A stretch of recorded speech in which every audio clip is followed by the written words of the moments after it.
Last week, Voice के show को खत्म करते हुए मैंने कहा था we will take this further on. Last week we were discussing the president-elect and the impact of the presidential election, US presidential election on UK. Today we take it a step further. It's the US presidential election and its impact on the South Asian countries. Well, Radio Faza caters to the South Asian community, the South Asian diaspora in Nottingham, settled in Nottingham. So हमारा interest south Asian countries को लेकर थोड़ा सा ज़्यादा होना बहुत natural, बहुत स्वाभाविक होता है. And we do want to understand how this is going to take a shape. So, Asma ji, hope you're ready for it. Yeah, I am all ready for it.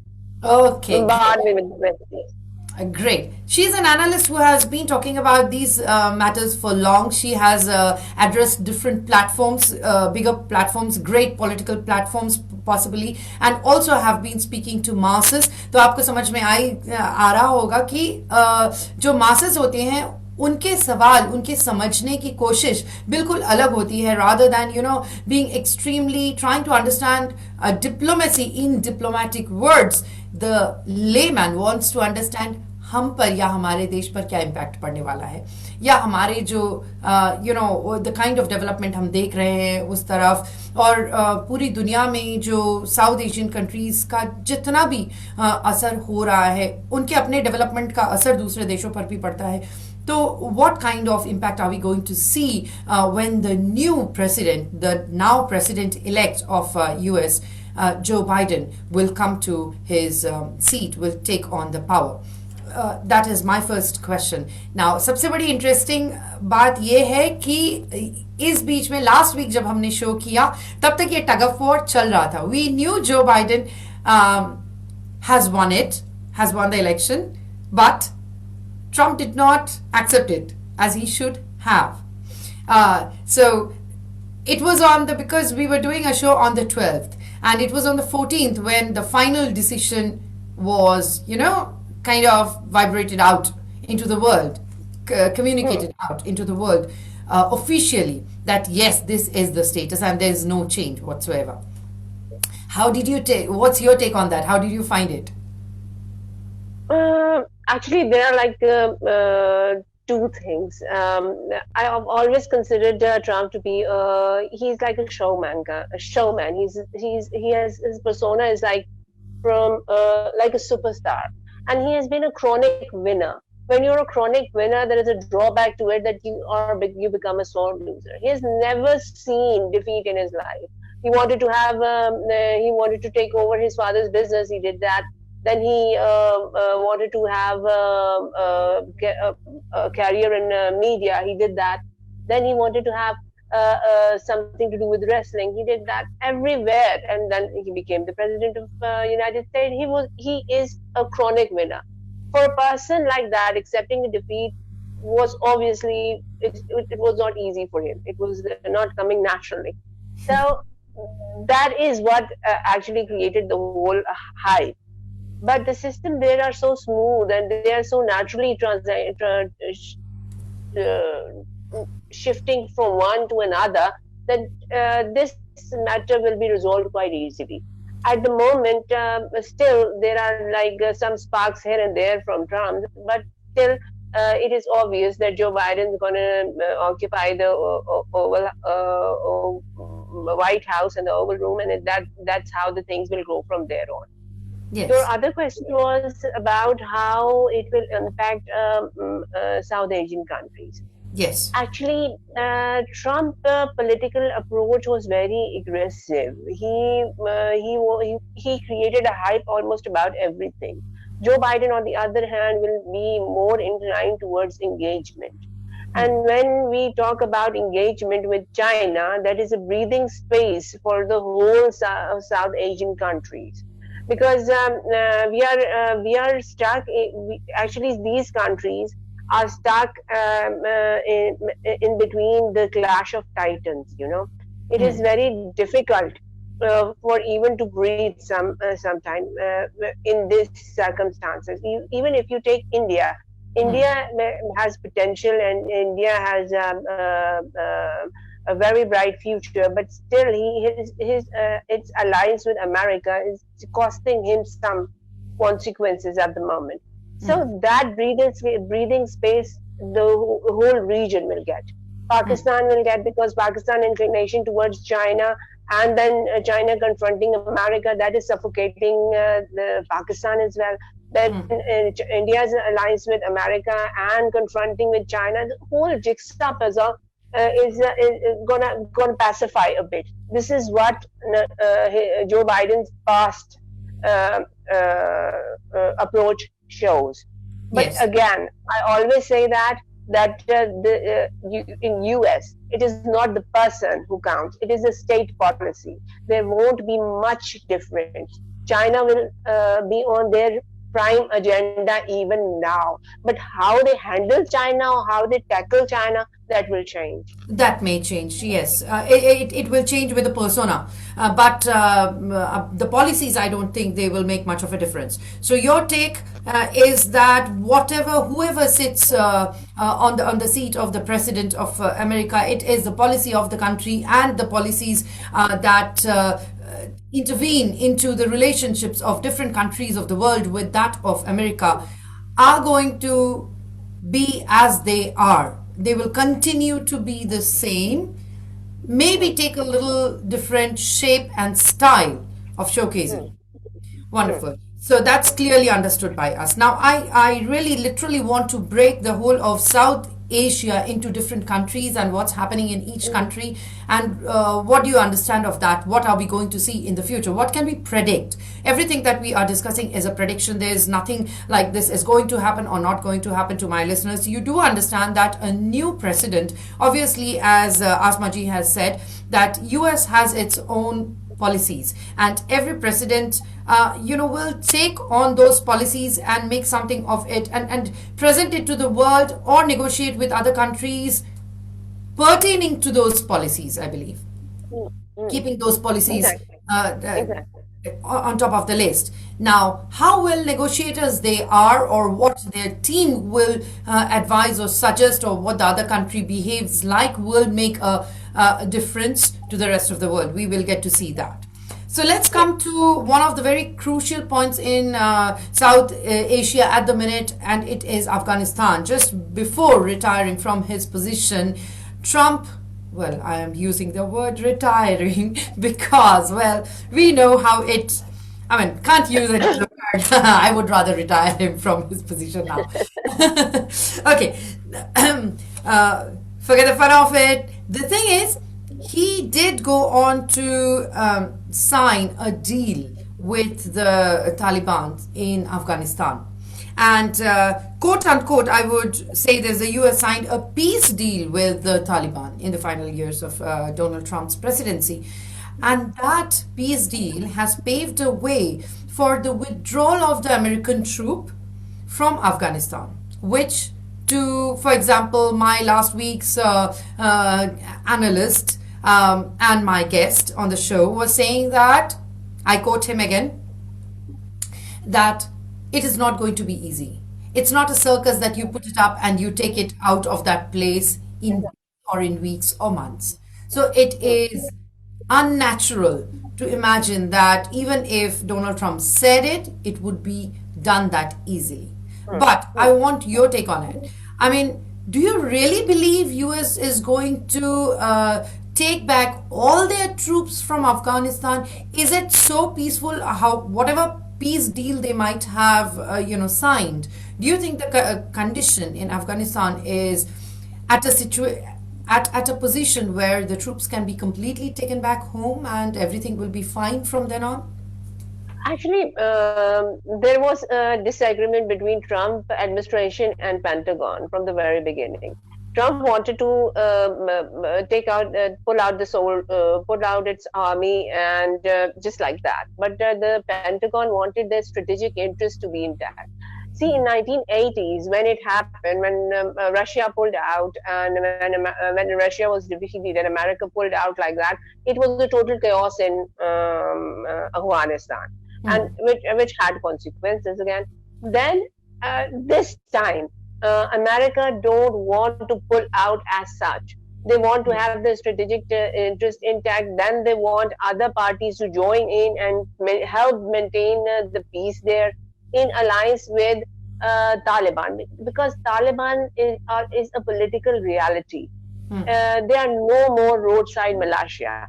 They have recognized themselves, and America sat with them on the table. This means that they are the major political entity in Afghanistan.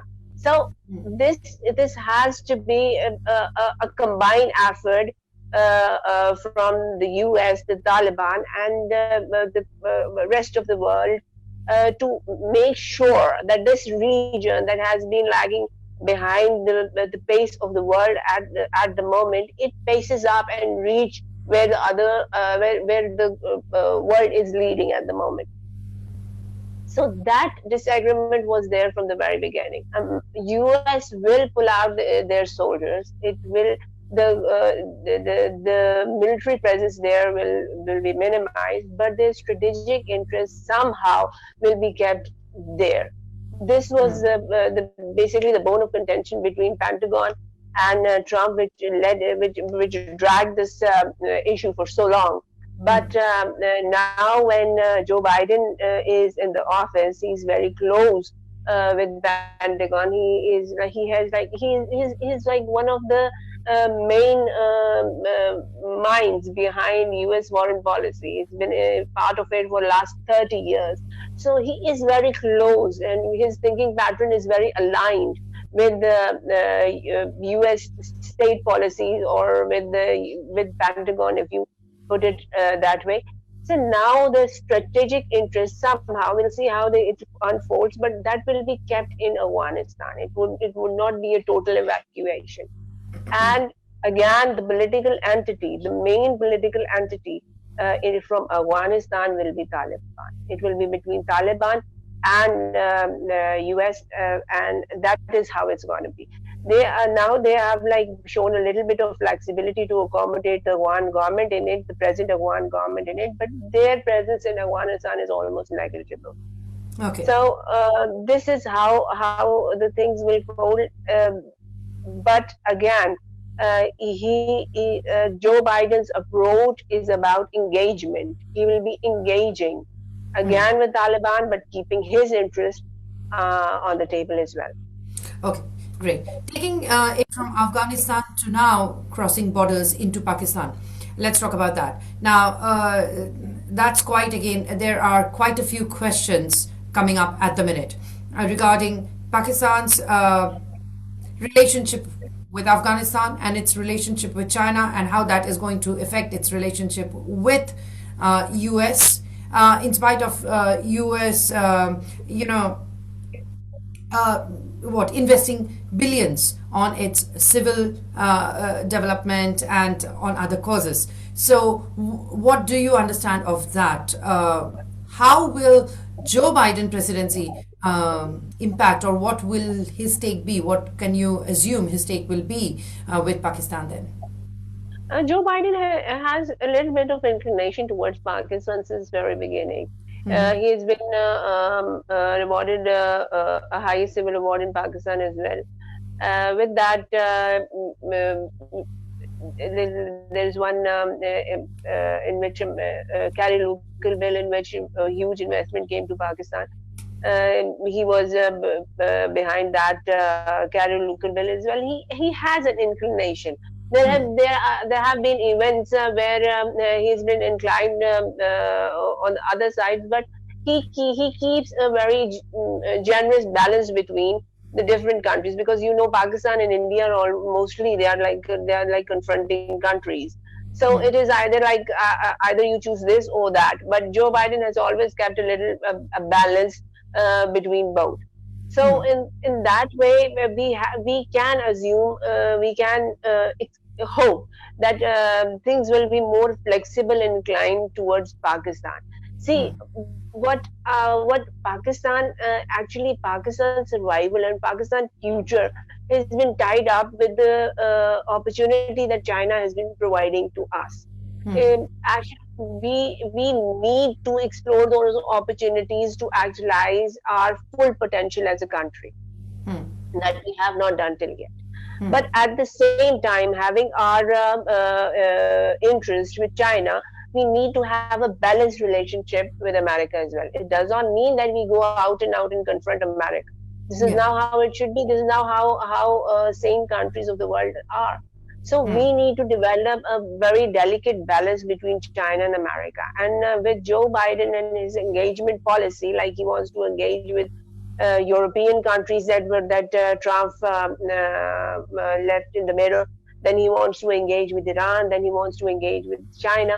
This means that it's going to be a much easier breathing space for Pakistan and much scope for having a balanced relationship between China and America and exploring our opportunities that our geopolitical position has given us. Okay, moving on to India now. We all know India's relationship with China is a bit bitter because of the cross-border things that are happening.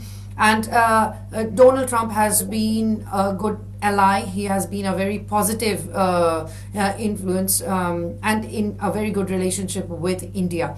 And well, India is also developing in every sort of the world and being a great contributor from that part of the world, from South Asia.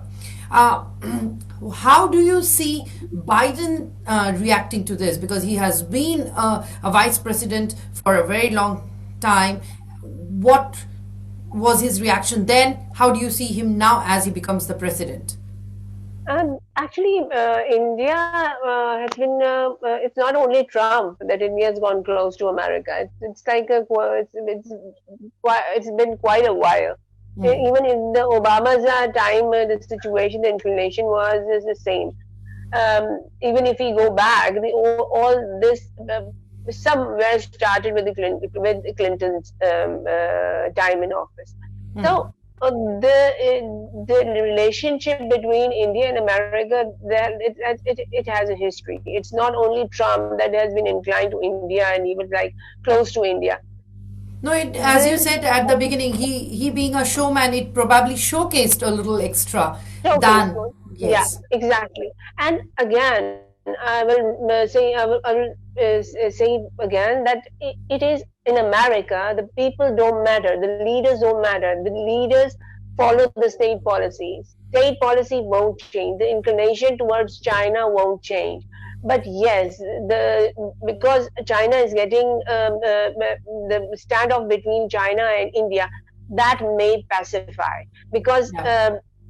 uh, if you see it that way, na, sometimes like India has a potential, India has a scope, Hmm. it has an opportunity. It is like Hmm. actualizing that opportunity. Its economy is growing. But the Hmm. thing is that if sometimes for your allies, you have to take decisions, you have to take measures that in long run hamper you, or in long run they damage you. Pakistan has been there. Pakistan has taken some decisions for our allies that has cost us really bad. Similarly, at this moment, India is passing through the same phase. They are taking decisions to please their allies that can have drastic consequences in the future. So, Hmm. with Joe Biden in the office and with this new engagement approach with the other countries, with the allies and competitors, maybe that pressure will be off from India's back as well Hmm. to take some very drastic, um, ideally wrong decisions of confronting the neighbors. That will maybe that pressure will be off, and they have put themselves in the right direction. If they don't Yeah. distract with these misadventures, they have a very bright future. Yeah. Okay, moving on because we have very little time left. I would take up a few other points. For example, let's look at Bangladesh. Bangladesh is the fastest growing economy in the world at present. However, Bangladesh's economic growth has, should we say, is not exactly linked with or anything to do with a lot to do with the US, Hmm. especially during the Trump era. We did not see Bangladesh getting so Bangladesh is much. actually Bangladesh is actually the unsung hero of this region. Yes. Bangladesh actually don't get the limelight, but they have put their heads down and they have like set out targets and just followed them. So Yes. it is an attractive economy. It is an attractive place where people want to invest at the moment. It is Hmm. attract. It is. It's a product that they are being recognized globally.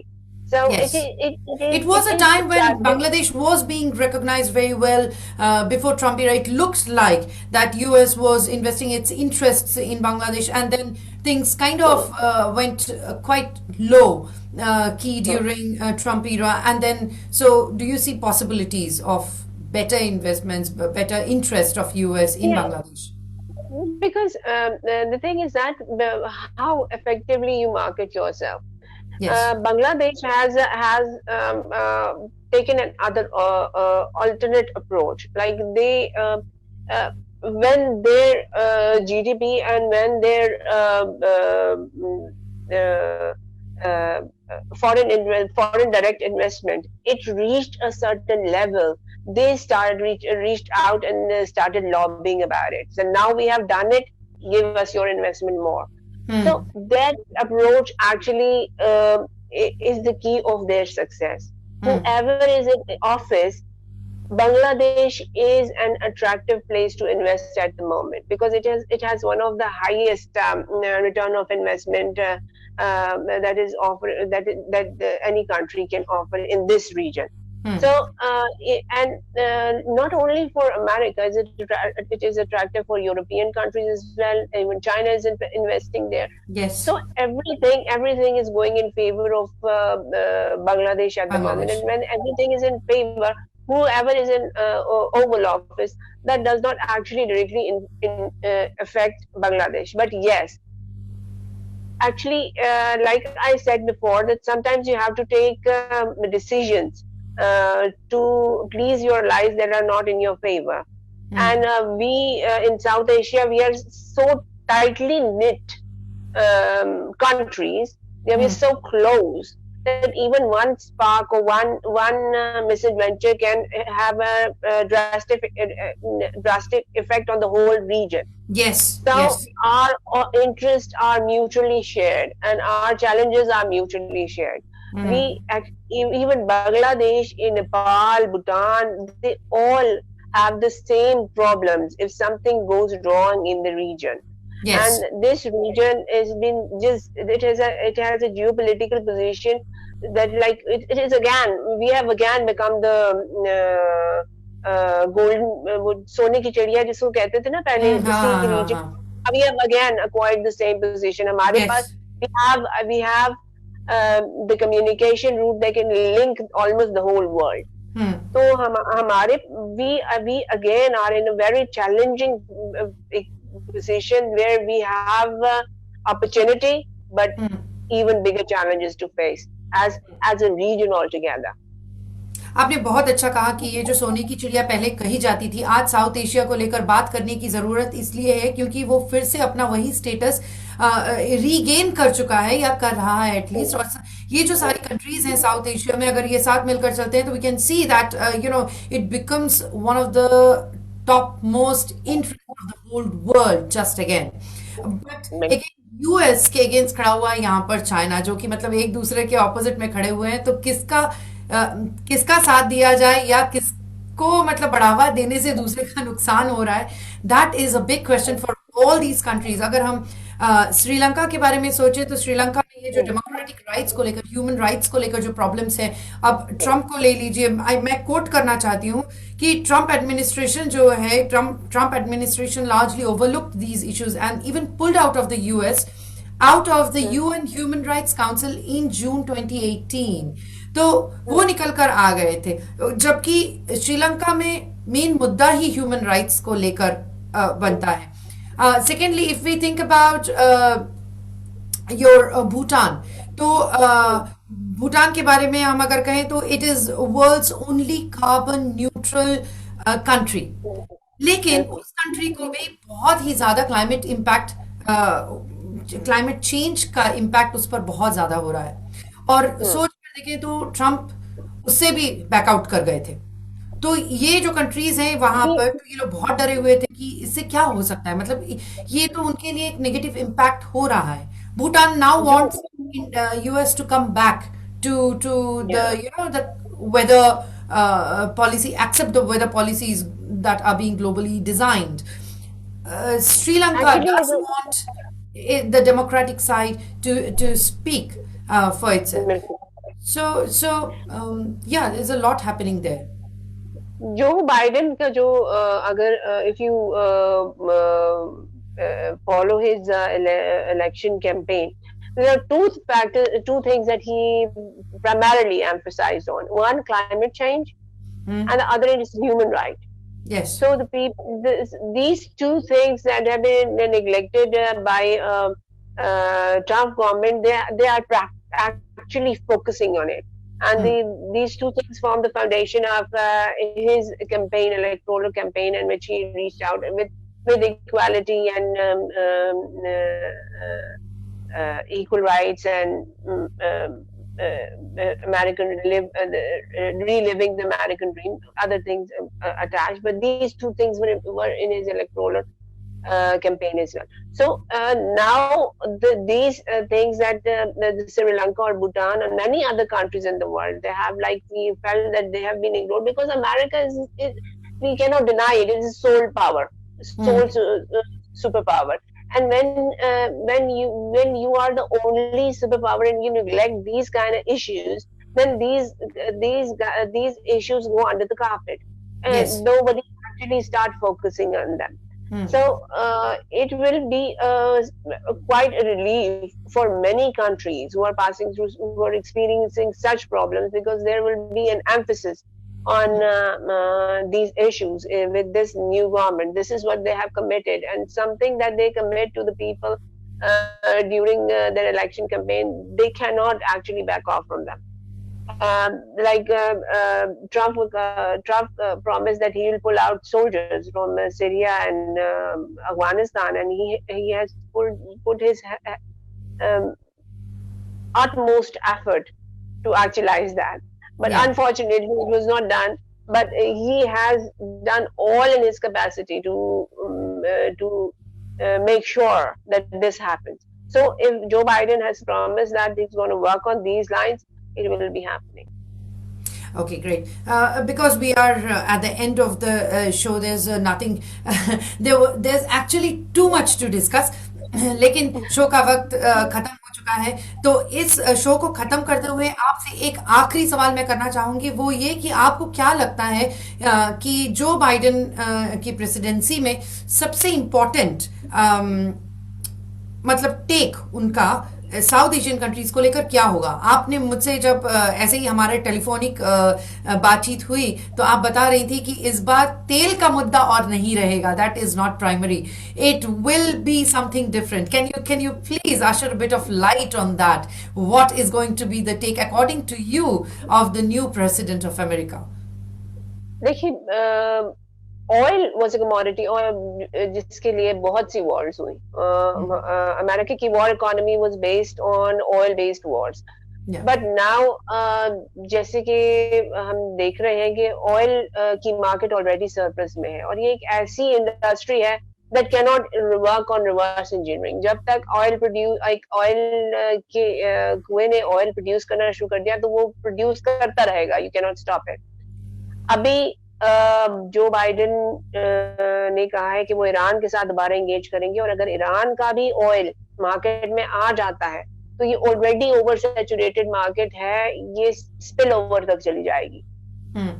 देखिए, मेरा thesis statement ये है कि अब Wars आपकी oil के लिए नहीं होनी, अब वॉर्स होनी है आपकी कम्युनिकेशन रूट्स पे, आपके वाटर्स पे, जहां से आपकी तजारत होती है. ट्रेड रूट्स आपके जो होंगे उनके ऊपर, और ट्रेड रूट्स वन वे और the other, it is passing through this South Asia countries region. और हमारे पास वी हैव एन अपॉर्चुनिटी. उसमें ये है, हमारे पास जितनी बड़ी opportunity, bigger opportunity that we have, even bigger challenges we are exposed to now. Bigger threats we are exposed to now, because the next wars will be in this region. So it is very tricky situation that we find ourselves in, but our future depends on it. That's why we have to give it our best shot, and we have to actualize it to its maximum. बखिया, आपको मैं बताऊं कि जो China के साथ भी ना री एंगेजमेंट में अमेरिका जाएगा, तो ये नहीं है कि वो प्रेफरेंस नहीं रहेगी, प्रेफरेंस चाइना भी अभी भी है on Joe Biden list. Handling China is the first priority, but how he will handle will be different again. It will be more engagement, getting equal trade deals, or fair trade deals like Joe Biden say they're going to get from Europe as well. So it will be that way. And if that happens and we can get some mutually breathing grounds, that will be very great. We'll be avoiding the situation that many foresee, that the next war industry focus will be this region. Okay. Time बिल्कुल खत्म हो चुका है. I am left with just 1 more minute and I am exceeding it bit. 10 minutes extra लिया क्योंकि हम लोग को शुरू करने में टेक्निकल डिफिकल्टी आ गई थी इसलिए. लेकिन इतना इंटरेस्टिंग शो जो है उसे हाफ एन आवर से कम बिल्कुल नहीं किया जा सकता है, इसलिए मैंने अपने गेस्ट को रोके रखा. आसमा जी बहुत ही बिजी हैं, फिर भी उन्होंने अपना ये जो अनुभव हमारे साथ शेयर किया, उनके एक्सपीरियंसेस, उनके एनालिसिस को हमारे साथ शेयर किया है, उसके लिए बहुत बहुत बहुत थैंक यू आपको. मैं आपको फिर से अपने शो पे गेस्ट बनने के लिए मैं आपको ओपन इनविटेशन देकर रखती हूँ. कभी भी जब आपके पास वक्त हो, kindly do just let me know. I believe मैं जितनी खुश हो रही हूँ आपसे बात करके, मेरे लिसनर्स भी उतने ही खुश हो रहे होंगे. So to my listeners, बहुत शुक्रिया आपने इनवाइट किया, बहुत शुक्रिया. It was a lovely program and I'm truly honored. Thank you so very much. When some guests say this, it is really time to be a little, growing wings. So, anyways, this has really been a pleasure for me to have my guests and to be able to connect to you all listeners. Next week same time same place फिर से आपसे जुड़ जाऊंगी एक बहुत ही interesting guest को अपने साथ लेकर, और हम लोग डिस्कस करेंगे कुछ चटपटा, कुछ एकदम आज का बिल्कुल ताज़ा ताज़ा गरम गरम क्या हो रहा है दुनिया में, इसके बारे में बातचीत करेंगे. एक छोटे से हाफ एन आवर के लैब में किसी का इंटरव्यू लेते हुए अपने नॉलेज को बढ़ा लेंगे. तो उम्मीद करती हूँ तब तक के लिए आप सभी अच्छे स्वस्थ रहेंगे. You will be happy and healthy and stay this way wherever you are in the world. The kind of, the weather is kind of on the positive, although corona is not. So हमें weather के साथ चलते हुए अपनी immunity को बढ़ाए रखते हुए खुद को ठीक ठाक रखना और अपने परिवार को भी ठीक ठाक रखना बहुत जरूरी है. तब तक के लिए अलविदा. Thank you. Goodbye. And a big goodbye to my guests too. Thank you. See you all same day, same time next week.